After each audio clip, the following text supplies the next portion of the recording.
Good evening, everyone. Welcome to Tales of the Darkness.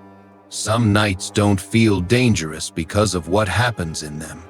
They feel dangerous because of what repeats. A sound at the same point in the night. A movement that never changes. A pattern that keeps going, even when the person it belonged to is gone. Tonight's first story is about a house that never learned how to stop. I'll call him Daniel. I went back because I had no real choice. There were documents that needed signatures, locks that needed changing, and rooms full of belongings that had been left behind like someone expected to return later. The house had been in my family longer than anyone could explain with certainty. It sat at the edge of a small town where the streets thinned out, where fences leaned slightly, where the night felt wider than it should. I hadn't been there in years, and I told myself that distance had softened whatever I remembered. I expected grief, maybe, a heavy nostalgia, something that would make the air feel thick with meaning. Instead, the first thing I noticed was the silence. Not the kind you get in a quiet neighborhood, not the kind that comes after a storm. This silence felt deliberate, as if the house held it in its walls and refused to let it escape. When I opened the front door, the air inside didn't move the way air normally moves. It felt preserved, stale, but not rotten.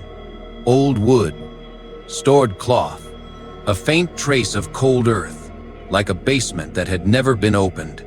The rooms looked the same, but they felt staged. Furniture sat where it always had, but now it seemed arranged for someone else to see, not to use. Photographs watched from the walls with faces that didn't look like the people I remembered. The hallway stretched deeper than it should have, the ceiling slightly too high, the corners slightly too dark. I told myself it was only unfamiliar because I'd been away too long. I did what I came to do during the day. I opened drawers, sorted papers, gathered small valuables, tried not to think about what to keep and what to throw away. I worked in short bursts, then stopped and listened without meaning to. The house creaked in slow, measured ways, like it was shifting into place around me. By evening, the town outside quieted down until it felt like it was holding its breath. I ate in the kitchen. I kept the lights on longer than necessary. When I finally moved from room to room, turning them off, I did it carefully, as if darkness could gather behind me if I went too quickly. I chose a bedroom near the front. I didn't unpack. I didn't make the bed properly. I lay down with my phone face down on the nightstand and stared at the ceiling. At first, there was nothing. Then, sometime later, I woke with that sharp certainty that something had changed. Not a sound exactly, more like the feeling of being pulled from sleep by a shift in the air. I stayed very still. The clock somewhere in the house ticked, steady and patient. My own breathing sounded too loud. I listened hard enough that I could hear my heartbeat. And then I heard it, outside, on the packed dirt path that ran around the house. A slow sound dragged its way into the silence. Not a clean footstep. A slide, followed by a dull contact. Shh. Thick. Shh. Thick. The rhythm was careful, measured, unhurried. The moment my brain registered it, something older than logic rose inside me. A memory from childhood that had never mattered until it mattered again. Someone used to walk the perimeter of the property at night. Not because they were frightened, because it was what they did. Doors, windows, a full circle, a habit that didn't need an audience. The sound outside matched that habit perfectly. The steps moved along the side of the house, passing my window at the same steady pace. They faded toward the back, softened by distance, and for a few seconds I convinced myself it had to be an animal moving through weeds.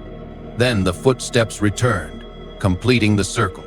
Shh, thick, shh, thick, and when they reached my window again, they stopped. Right beneath it, the silence that followed was not empty. It felt occupied. It felt like someone standing very still, listening for proof of life on the other side of the glass. I did not reach for the curtain. I did not turn on a light. I stared at the dark window and knew without needing to see anything that whatever made those steps did not belong in the yard. After a long pause, the steps resumed. The slide, the dull contact, the same careful rhythm as it moved away and continued its path around the house. When it finally faded into distance, silence returned. But it was not the same silence. It felt aware now, as if the house had taken note of me. Morning made it easier to dismiss. Daylight always does. Sunlight exposed dust in the air and softened the corners of rooms. Birds made noise outside. A distant vehicle passed, reminding me that the world still existed beyond the property line. I tried to laugh at myself while I worked. Still, that evening, I checked the locks twice. Not because I feared someone would break in, because I feared something had never left. That night, I left a lamp on in the hallway outside my bedroom, a small pool of light that made the darkness feel less complete. I lay down and waited, pretending I wasn't. When the footsteps returned, they arrived with the same steadiness, as if nothing had changed. Shh, thick, shh, thick. They circled once. Then again. The third time around, something changed, not the rhythm, not the pace, but the feeling. The steps seemed closer than they should have been, as if the path had tightened around the house, as if the distance between outside and inside had narrowed. Then I heard a creak from the back of the house, wood taking weight. Not a loud sound, not a dramatic one, just the quiet complaint of old boards under something patient and familiar. A moment later came a metallic shift, subtle and deliberate, like a latch being lifted carefully to avoid noise. My throat tightened. I sat up in bed, staring at my door. The hallway lamp glowed steadily. The strip of light beneath the door looked normal, but the air in my room felt colder, as if something had carried the outside night inward. I waited for the back door to open. It didn't. I waited for a heavy step inside the kitchen. Nothing. Then, from outside again, the footsteps resumed as if nothing had happened, as if the sound at the back door had been only a pause in the routine, a necessary touch point, like checking a lock. That was when it stopped feeling like a ghost story. It felt like a schedule. The next morning, rain came. Not a violent storm, just enough to soften the yard into mud and turn the dirt path darker and more pliable. I stepped outside with my coffee and walked the perimeter without thinking, following the path the footsteps had taken. That was when I saw them. Bare footprints. Not boots, not shoes, not an animal's tracks. Human feet, narrow and thin, pressed clearly into the wet ground. They followed the path in a perfect circle, as if someone had walked it slowly, carefully, never stumbling, never stepping offline. The prints stopped at the back door, and then they ended. No turning away, no continuation, no return steps. Just the last impression in the mud, as if whoever made it had stepped onto the threshold and disappeared into wood.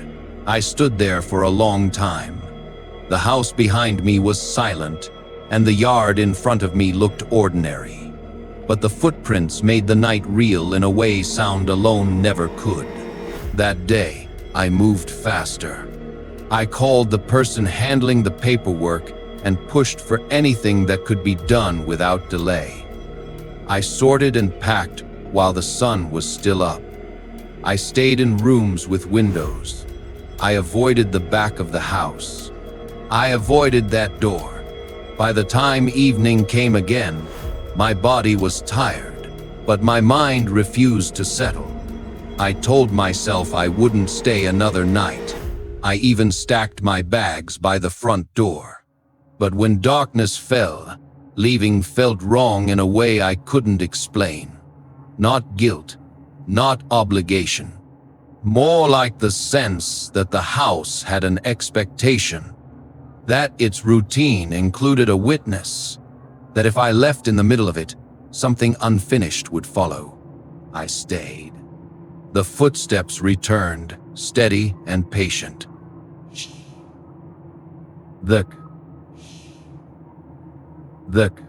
I lay in bed with the lamp on in the hallway, staring at the ceiling and mapping the sound in my mind. I could picture the path outside like a line drawn around the house. I could tell, just by the texture of the sound, when the steps were near my window, when they were near the back door, when they were near the front again. And then the pattern broke. Not outside. Inside. The sound shifted from dirt to wood with a soft change in tone, subtle but undeniable. The slide and dull contact moved into the hallway.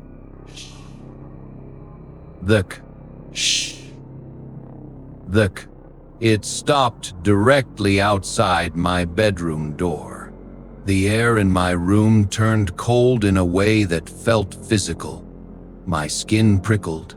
My lungs tightened as if breathing required permission. I stared at the door and waited for the handle to turn. It didn't. I waited for a knock. Nothing. The silence on the other side was so complete it felt like something standing with its face inches from the wood, listening for the smallest sound from me. Then the footsteps resumed, dragging away down the hallway, and somehow that was worse than if the door had opened, because it meant it wasn't trying to get in. It had only needed to complete the route. The routine did not depend on fear. It did not depend on reaction. It simply continued. I did not sleep after that. When the sky began to lighten, I left the house.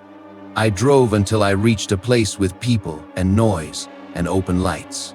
I returned later with someone else, and only during the day, I finished what I had to finish under sunlight, refusing to be alone in the house when the shadows began to lengthen. When everything was done, when the locks were changed and the papers were signed, I closed the front door and held the key in my hand for a long moment. The house stood quiet behind it, too quiet. I left without looking back, but the pattern didn't stay in that town. Even now, in newer places with thin walls and neighbors close enough to hear, I wake sometimes with no clear reason. My eyes open to darkness. My heart beats too fast. I listen. And in the far edge of silence, where the mind starts to invent shapes, I think I can hear it. A slow slide, a dull contact, a routine that never learned how to stop. Story 2, the ones beneath the ground. I'll call her Sophia. I grew up learning that some places were not meant for curiosity. Not because they were dangerous in the obvious way. Not because there were cliffs or unstable floors or warning signs nailed to posts. The danger, according to my grandmother, was quieter than that. It was the kind of danger that listened. Our family had a small property far from anything you could call a city. It wasn't the kind of place people visited for pleasure. It was land that existed to be worked, surrounded by scrub and stone and a silence that felt older than the fence line. There was a modest house, a few outbuildings, and a yard that turned to hard earth as soon as the grass gave up. And there was an old shaft. No one called it a mine. No one even liked acknowledging it directly. It was the hole, the well, that place behind the shed. A circular opening that had been sealed long before I was born, covered with a thick slab and weighted down with rusted metal. The first time I asked about it as a child, my grandmother's face tightened the way it did when she remembered something she didn't want to share. "Don't play near it," she told me. That was all. Later, when I was older, I heard her say something else quietly, as if the words themselves might travel through the walls.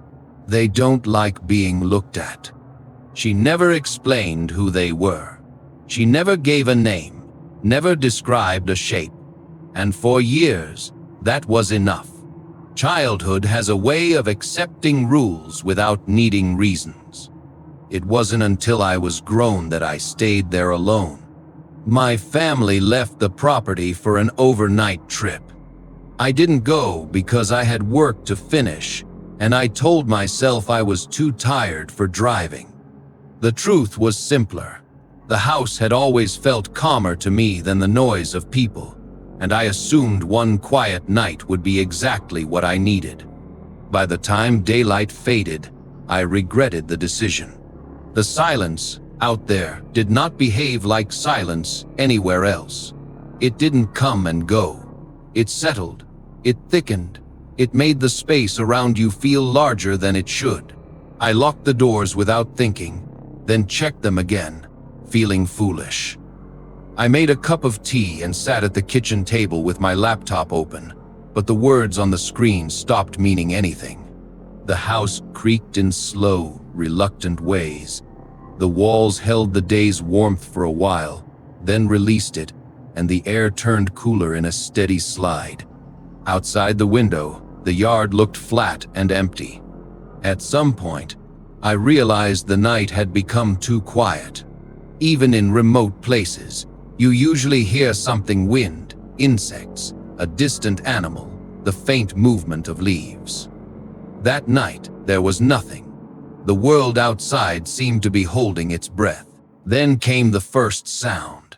A dry, metallic tapping. Not against the window. Not against the door. From beneath the floor. It wasn't loud. It didn't need to be. It arrived with such precision that it cut into the silence like a blade. Tap, tap, tap. A short pause. Tap, tap, tap. I froze with my tea halfway to my mouth, listening hard enough that my shoulders tightened. The sound carried a dull resonance, like it traveled through stone before it reached the house. It was coming from the direction of the sealed shaft. My first thought was an animal, something trapped, something burrowing, but the rhythm was wrong. Too intentional, too evenly spaced, like a signal. Tap, tap, tap. The tapping stopped as suddenly as it began. I waited for it to return, heart beating too hard, tea cooling in my hands. When nothing happened, I forced myself to breathe and told myself I was letting the quiet get to me.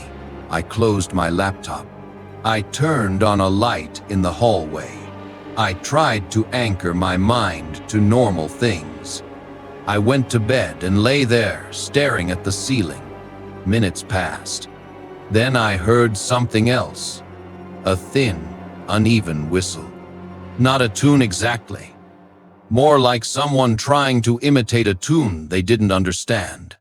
It rose and fell in the wrong places. It cut off abruptly and returned again, slightly different each time, like a child testing their breath through their teeth. The whistle came from outside, from the yard. I sat up slowly, the blanket gathered in my fist, and listened until my ears began to ache. The whistle continued, patient and clumsy, as if it had all the time in the world. I told myself not to look. I don't know why that thought came so quickly, but it did. A quiet instruction rising out of memory. They don't like being looked at. I stayed in bed for a long time, staring at the dark outline of my bedroom door. The whistle persisted. It drifted closer, then farther, then closer again, circling the house in a way that felt playful and wrong. At some point, I couldn't stand it. I got up and moved to the window with slow, careful steps. I didn't turn on the overhead light. I didn't want my silhouette bright against the glass. I pulled the curtain back just enough to see.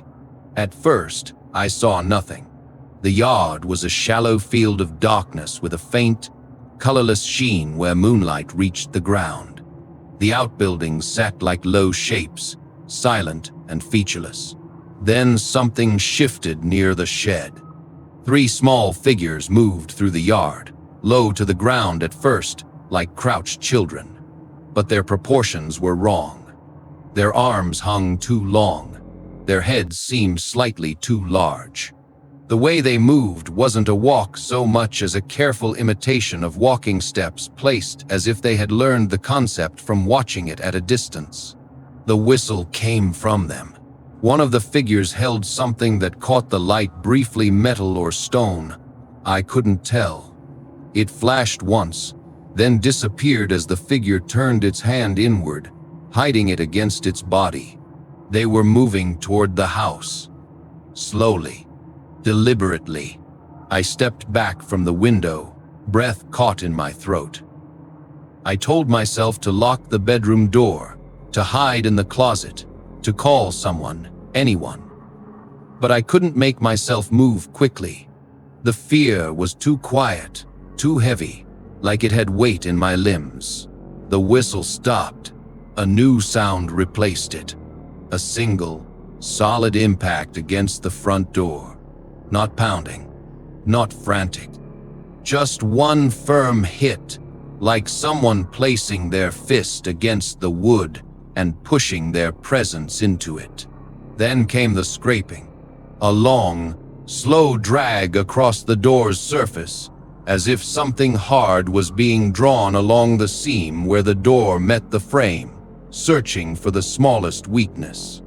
I stayed in the hallway, not far from my bedroom, frozen in place with my hands pressed to my mouth. The scraping continued, steady and patient, and the house seemed to shrink around it. I heard a soft movement near the bottom of the front door. A faint, delicate sound, like nails touching wood. Against every instinct I had, I lowered myself to the floor and looked toward the gap beneath the door. I saw a hand, small, pale, and too thin, as if the skin had been stretched over bone. The fingers were long enough to look wrong, and the nails were dark, narrow, and sharp. The hand moved with careful purpose, feeling along the bottom edge, then sliding upward, as if tracing the outline of the lock from the wrong side of reality. It didn't scratch wildly. It searched. Then the fingers paused, and I had the terrible sense that the hand had found me not by sight, but by breath, by heat, by the simple fact of being alive on the other side of the wood. The fingers curled slightly, almost thoughtful. Then, very slowly, they tapped the door. 3 times. Not loud, not angry. Tap, tap, tap. The same rhythm from beneath the floor. My stomach tightened so hard it felt like pain. I pulled back from the door and pressed myself against the wall, eyes wide, listening for the next sound. The house fell into silence again. Not relief, not safety. A waiting silence, like a pause in a conversation where the other person expects you to answer. I stood there for what felt like hours, unable to make myself return to bed. Eventually, the cold of the floor drove me to my feet. I went back to my room and shut the door, but I didn't lock it. Locking it felt like an invitation to test it. I sat on the edge of the bed until the sky began to lighten. When daylight finally arrived, It felt unnatural, too bright, too simple, like a mask placed over something that hadn't gone away. I went outside as soon as the sun was fully up, stepping into the yard with a careful dread, expecting to see footprints, scratches, anything that would prove I hadn't imagined it. Near the sealed shaft behind the shed, the ground had been disturbed. The dirt around the slab looked pushed aside, as if something beneath had pressed upward, testing the weight. One corner of the rusted metal had shifted slightly, just enough to reveal a thin black line of space beneath it. I stood over it and felt a coldness rising from the crack, not like air, but like a sensation, like the ground itself was exhaling something that didn't belong above it. Then I saw something small in the dirt beside the slab. A coin. It was dark with age, worn almost smooth, and it didn't look like anything I recognized. Not the kind of coin you carried. Not the kind you found in a drawer. It looked placed. Left there deliberately, like a mark. I didn't touch it. I stared at it until my eyes began to water, and I felt a thought press into my mind that wasn't mine. This is for you. I stepped away. When my family returned later, I didn't tell them everything at first. I tried to summarize it with smaller words, safer words. A noise, a shadow, an animal, maybe. My grandmother listened without interrupting. Her face stayed calm in that tight, controlled way it always did when she was afraid and refused to show it. When I finally admitted what I'd seen at the door, she didn't ask questions. She didn't demand details. She only said, quietly, as if she had been waiting her whole life to say it to the right person, "Don't look at them when they come up." I swallowed hard, staring at her. She met my eyes, and for the first time, I saw something like exhaustion there. Because once you look, she continued, they remember you. That night, I didn't stay in the house. I left before the sun was fully down, driving until I saw streetlights and other cars and signs of life that felt ordinary. I told myself distance would be enough. That whatever I had heard belonged to that property, to that sealed shaft, to that patch of land. But the sound didn't stay behind as neatly as I wanted it to.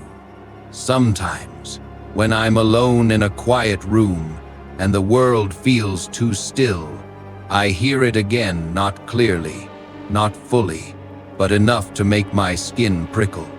A dry tapping, measured and patient. Tap, tap, tap. And when I close my eyes, I see three small shapes in a dark yard moving the way a memory moves, crooked, incomplete, and impossible to unlearn. Because I did what I was never supposed to do. I looked.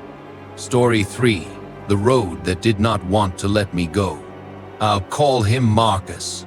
I had been driving at night for so long that darkness felt normal to me.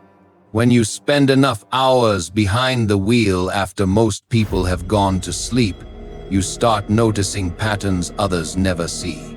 Roads feel different, silence has texture, and certain places seem to react to you, as if they're aware you don't belong there. That night started like any other. The streets were empty, the air cool, the kind of quiet that settles in once the world gives up for a few hours. I was finishing a long shift, tired but alert, following a familiar route that cut through older neighborhoods and climbed toward higher ground before looping back down. I wasn't rushing. Night driving teaches patience. That's why the wrong turn surprised me. It wasn't dramatic. No sudden decision. No missed sign. I simply followed a road that felt right in the moment, only realizing too late that I didn't recognize the curve ahead. The street narrowed, the pavement rougher, the lights fewer and farther apart. Then the street light stopped entirely. Ahead of me, The road dissolved into darkness, sloping downward towards something I couldn't immediately see. I eased off the accelerator, my headlights carving out a short tunnel of visibility. At the far end of the beam, the road ended. Not in an intersection, in nothing. A sudden drop, swallowed by blackness. I slowed to a stop several car lengths back, heart beating faster now. I had driven long enough to recognize places that were unfinished, forgotten, or simply wrong. This felt like all three. I began turning the wheel to reverse. That's when I saw them. On the right side of the road, just before the edge, 4 women sat close together around a small fire. The flames were low and colorless, barely bright enough to light their faces. They looked calm, comfortable, as if this was exactly where they were meant to be. No vehicle, no supplies, no reason to be there. I should have turned around immediately. Instead, curiosity slowed me. One of the women lifted her head and looked directly at me. Her face was pale in the firelight, features too smooth, too stretched. Her hair clung to her scalp in uneven patches, and her eyes reflected the light in a way that made them look hollow. She smiled, but no sound came from her mouth. I felt my hands tighten on the steering wheel. I began to roll forward, planning to pass them slowly and turn around farther ahead. But something made me glance down at the pavement, at their shadows. The fire behind them cast long silhouettes across the road, and the shadows were wrong. The women sat still, barely moving, but their shadows did not. They twisted, crawled, stretched away from their bodies like living things. One of them slid across the pavement toward my car, elongated and thin, reaching where no person was standing. My chest tightened so hard it hurt. I pressed the accelerator.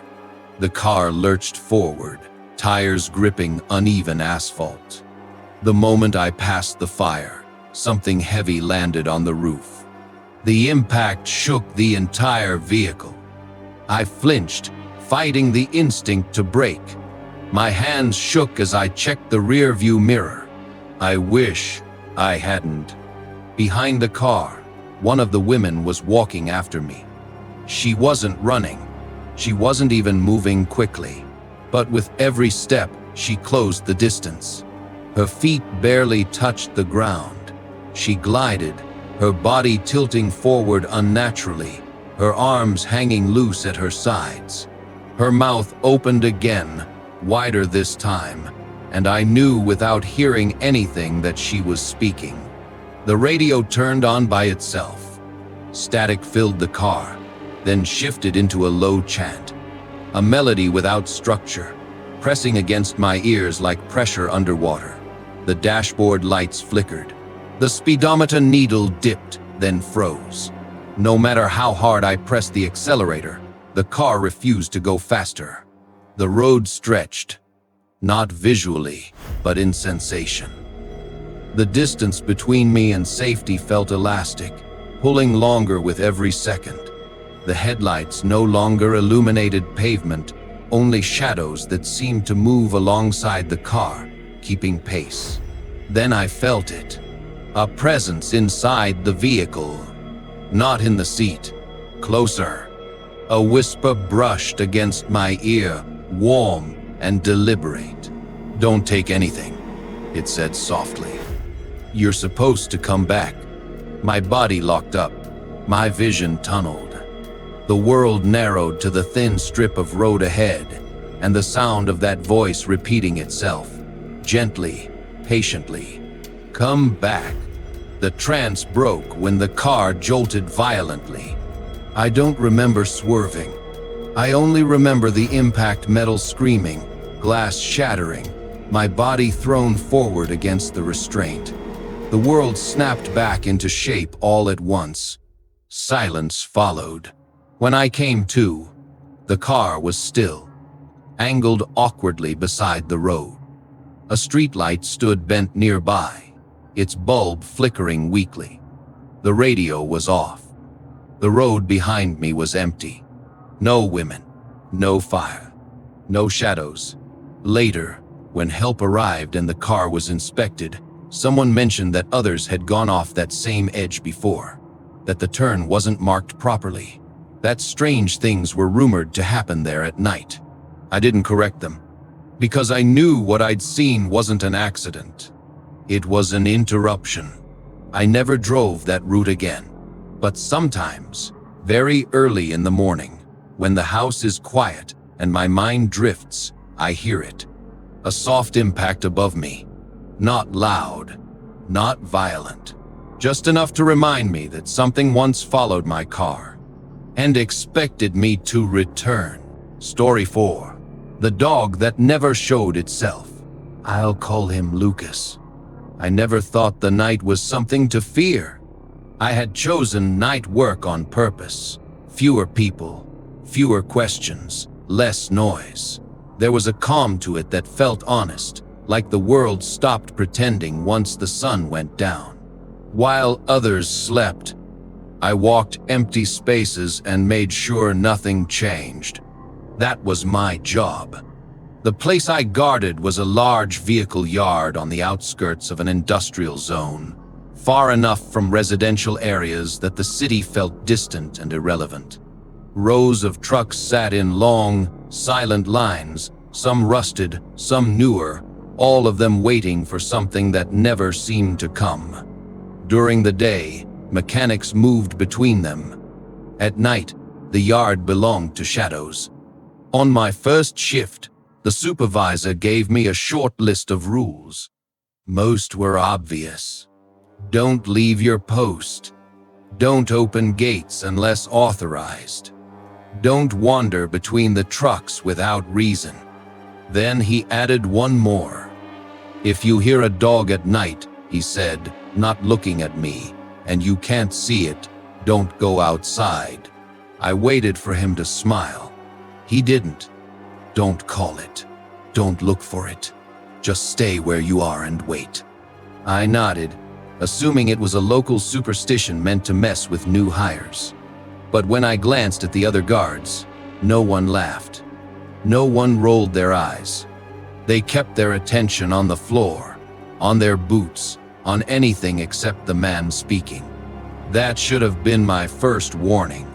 The first few nights were quiet, too quiet, even for someone like me. The wind barely moved. The trucks stood like sleeping animals. The guard room felt small but safe, lit by a single overhead bulb and the glow of the monitors.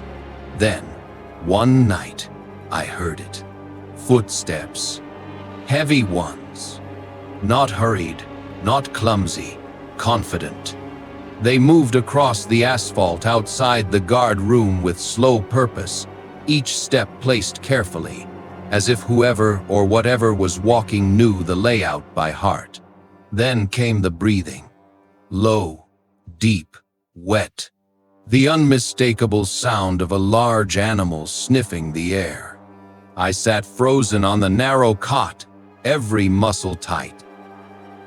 I remembered the warning and forced my eyes shut, pretending to sleep, pretending the sound didn't exist. The steps stopped outside the door. The breathing grew louder, closer. I could feel it through the thin metal of the walls, the sense of weight leaning toward the door, considering it, testing the space. Then, after a stretch of time that felt far too long, the steps moved away. I didn't sleep for the rest of the night. A few days later, something changed. A stray dog appeared.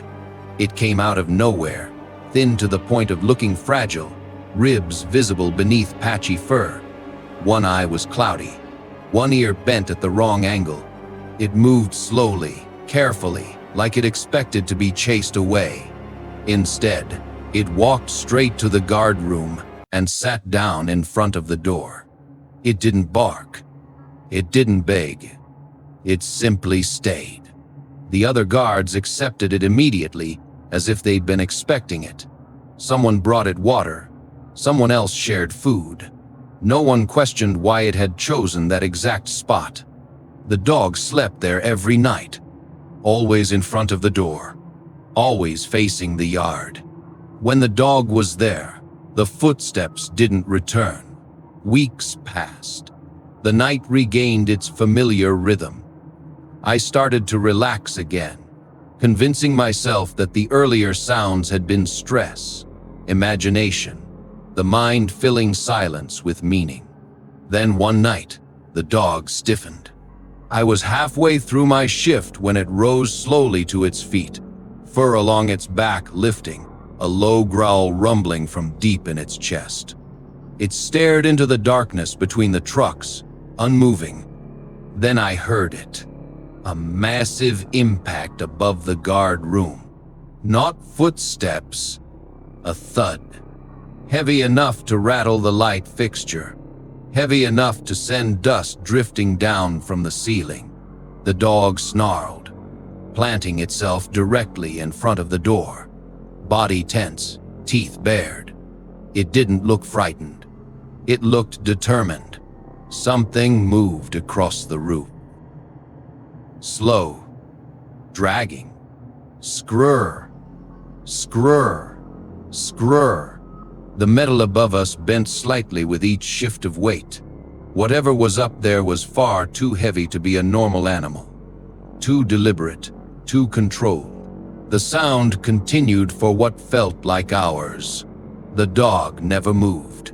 It stood guard the entire time, growling until its voice cracked, until the sound coming from its throat didn't sound healthy anymore. But it didn't retreat. It didn't whine. It didn't look back at me even once. When the sound finally stopped and dawn crept into the sky, the dog collapsed. It was still breathing, but barely. From that night on, things got worse. The unseen thing returned more often. Sometimes it paced the roof. Sometimes it circled the yard, sniffing, breathing, testing the air. Each time, the dog confronted it, placing itself between the guard room and the darkness. And each time, it paid a price. It grew weaker, thinner, slower. One morning, I noticed it didn't react when I moved in front of it. Its eyes were open, but they didn't see. The dog had gone blind. The supervisor only nodded when I told him. "It happens," he said quietly. "Some things take more than sound when they pass through this place." The unseen visits stopped after that. The yard returned to silence. When I eventually left the job, I took the dog with me. It followed me without hesitation, trusting me the way only animals do when they've already given everything they have. It lived the rest of its life lying in front of my door at night, always alert, always listening. Even blind, it would growl softly sometimes, staring at nothing, as if it still sensed something moving just beyond the walls. When the dog died, I buried it at dusk. As I finished covering the grave, I heard a sound in the distance. A deep breath, followed by a single, heavy step. And I understood something then. The dog hadn't chased the thing away. It had only held it back. And now, there was nothing left standing in front of the door. Story 5. The debt that followed us. I'll call her Mara. There are houses you choose carefully, and there are houses that choose you. When my partner and I found the place, it felt like luck, the kind that arrives when you're tired enough to stop questioning it. We had been living in a small apartment, surrounded by noise, neighbors, and walls that never let you forget other people existed. We wanted quiet, space, air that didn't feel used. The house was old, but solid, wood and stone. A long roofline and a second floor with a narrow hallway that ended in a small room no one seemed to use. Trees surrounded the property closely, their branches leaning inward like they were curious. The price was low. Low enough that we noticed. Low enough that we hesitated. The person handling the sale explained it away easily. The previous owners had left in a hurry. Family matters. A change of plans. Nothing illegal. Nothing written down that could cause trouble. We signed. The first nights were peaceful. Too peaceful, in retrospect. The kind of quiet that feels earned, that makes you believe you finally escaped something. We slept deeply. We laughed more. We started planning changes we wanted to make, rooms we wanted to repaint, furniture we wanted to replace. The house felt lived in, but not hostile. Marks on the walls where frames had once hung. Nails left behind. Floors that creaked softly, like they were adjusting to our weight. The sound began after several nights. Not loud, not sudden. A heavy impact on wood. Thump. Then a dragging movement. Drag. It came from the second floor, from the hallway above our bedroom. The first time, I assumed it was my partner moving around half asleep. The second time, we both listened in silence, realizing neither of us had left the bed. The sound repeated. Thump, drag. Thump, drag. It moved slowly, never rushing, never changing rhythm. It traveled the length of the hallway and stopped at the same point every time right outside the unused room at the end. Then it stopped. No footsteps away. No door opening. Just absence. We searched the house the next day. Checked the attic. Checked for animals. We found nothing. No damage. No signs of entry. That night, the sound returned. At the same point in the night. Thump, drag, thump, drag. After a few nights, the sound stopped feeling random. It felt scheduled. We tried ignoring it, leaving the television on, playing music quietly. The noise never changed. It cut through everything else with the same patient insistence. Eventually, my partner decided to investigate. He placed a small object in the hallway, something light, something that would shift if anything passed through. When the sound came, we listened closely. Thump, drag. The object didn't move. It was as if whatever made the sound did not exist in the way physical things do. The night I stayed alone was when everything changed. My partner had to leave early the next morning and decided to spend the night elsewhere. I told him I would be fine, that I was tired of letting a sound control us. I regretted that confidence almost immediately. I woke before the sound began, heart already racing. The house felt tense, like it was waiting. When the noise came, it was closer than before. Thump, drag, thump, drag. It stopped outside our bedroom door. The silence afterward was unbearable. I got out of bed without fully understanding why. Fear should have kept me frozen, but something else pushed me forward. Curiosity or obligation.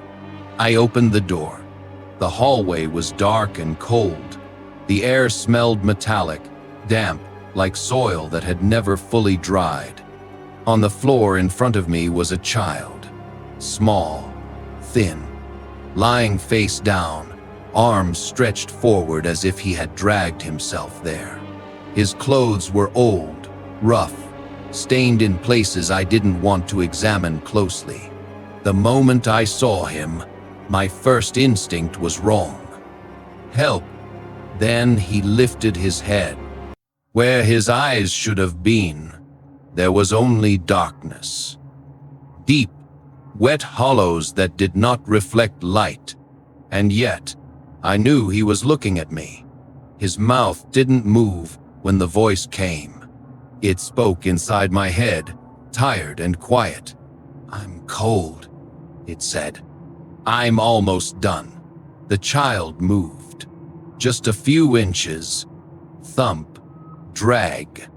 The same sound. The same routine. I slammed the door shut and pressed my weight against it, shaking so badly I thought I would collapse. On the other side, I heard 3 soft taps. Precise. Gentle. Then nothing. We didn't sleep in the house after that. We searched for answers instead. Behind the house, buried beneath a loose patch of soil, near a dead tree, we found a small metal box. Inside were decayed papers and a document written in a careful, formal hand. We didn't understand every word, but the meaning was clear enough. Something had been promised. Something had been taken. And the debt was not tied to the land. It was tied to whoever owned it. We sold the house quickly, losing money, asking no questions, offering no explanations. We moved into a modern building, surrounded by people, convinced that distance would break whatever rule we had unknowingly inherited. The first night in the new place, I woke to the sound. Thump, drag, thump, drag. Not from above, not from below. From the hallway outside our bedroom. The child was no longer bound to the house. He was bound to us. And that was when I understood the final truth. Some routines are not meant to end. They are meant to be passed on. With this, we conclude Tales of Darkness. Some believe that fear appears without reason, that it arrives randomly, leaves suddenly, and fades with time. But the stories you have heard tonight suggest something different. Footsteps that follow the same path. Sounds that return at the same time.